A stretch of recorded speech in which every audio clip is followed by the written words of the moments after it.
ओम श्री गुरुभ्यो नमः। भगवद्गीता एकादशो अध्यायः विश्वरूप दर्शन योग।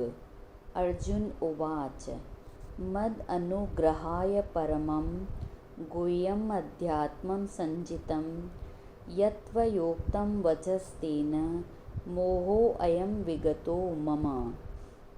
अर्जुन ने कहा, हे भगवान, मुझ पर कृपा करके यह परम गोपनीय अध्यात्म विषयक वचन अर्थात उपदेश आपने कहा, उससे मेरा मोह और भ्रम दोनों ही दूर हो गए हैं।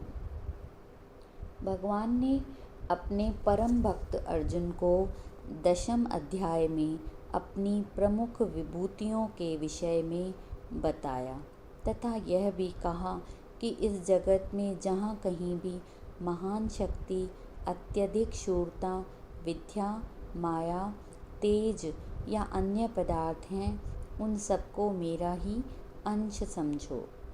मैं प्रत्येक पदार्थ और प्रत्येक प्राणी में व्याप्त हूँ।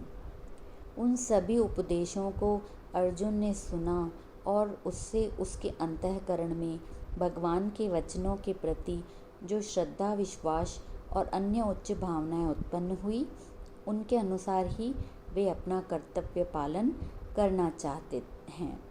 क्योंकि जब तक गुरु या शिक्षक के वचनों के प्रति उच्च भाव या पूर्ण विश्वास नहीं होगा, तब तक सफलता नहीं मिलेगी। अर्जुन का समस्त शोक और मोह दूर हो गया। इस संसार में सभी दुखों और कष्टों का मूल है मोह। हिरण का मोह है कर्णप्रिय संगीत के प्रति, मछली का मोह है आहार के प्रति, भंवरे का सुगंध के प्रति, पतंगे का आग के प्रति और हाथी का काम वासना के प्रति। ये सभी किसी न किसी एक ही विषय में आसक्त होकर अपने जीवन की स्वतंत्रता को खो बैठते हैं। मनुष्य तो इन 5 विषयों के मोह में आसक्त है, कैसे बचेगा? अन्न, तरकारी, फल, मिष्ठान आदि सभी के प्राणों की रक्षा और शरीर को हष्टपुष्ट और स्वस्थ रखने के लिए हैं, न कि स्वाद या रसना भोग के लिए।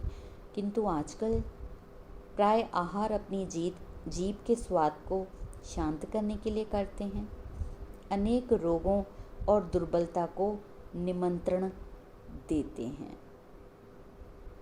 महाभारत में एक कथा है कि एक बार भगवान कृष्ण ने अर्जुन से कहा कि सबसे बुरी वस्तु जो संसार में है वह मेरे पास लेकर आओ।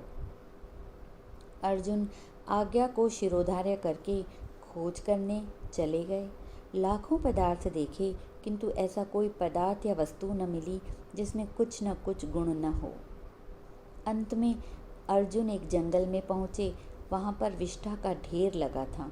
इतनी दुर्गंध आ रही थी, तत्काल उसने अपनी नाक ढक ली। सोचा सबसे बुरी वस्तु यही है। मानो प्रकृति ने भीतर ही भीतर उसे उपदेश दिया कि यह विष्ठा बुरी कैसे।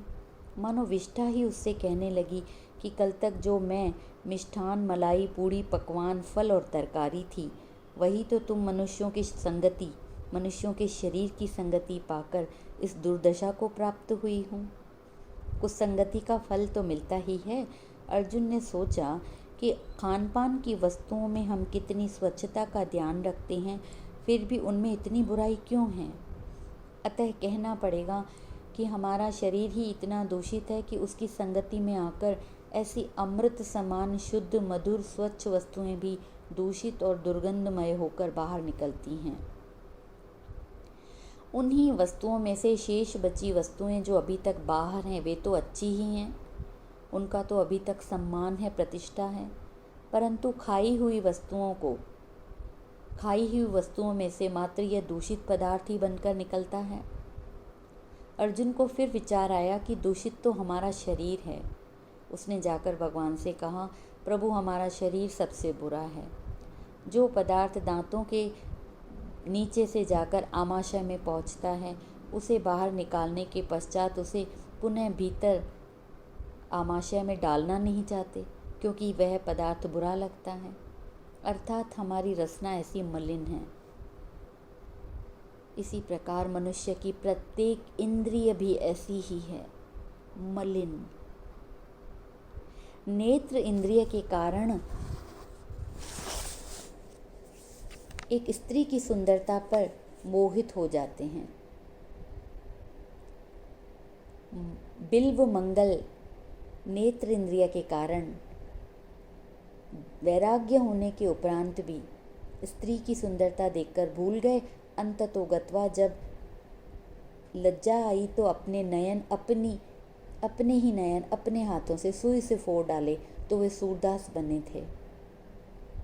तभी शांति की प्राप्ति हुई। तो कहते हैं नेत्रों की विषय वासना बहुत बलवान है, मनुष्य को पतन के गर्भ में ढकेलने में समर्थ है।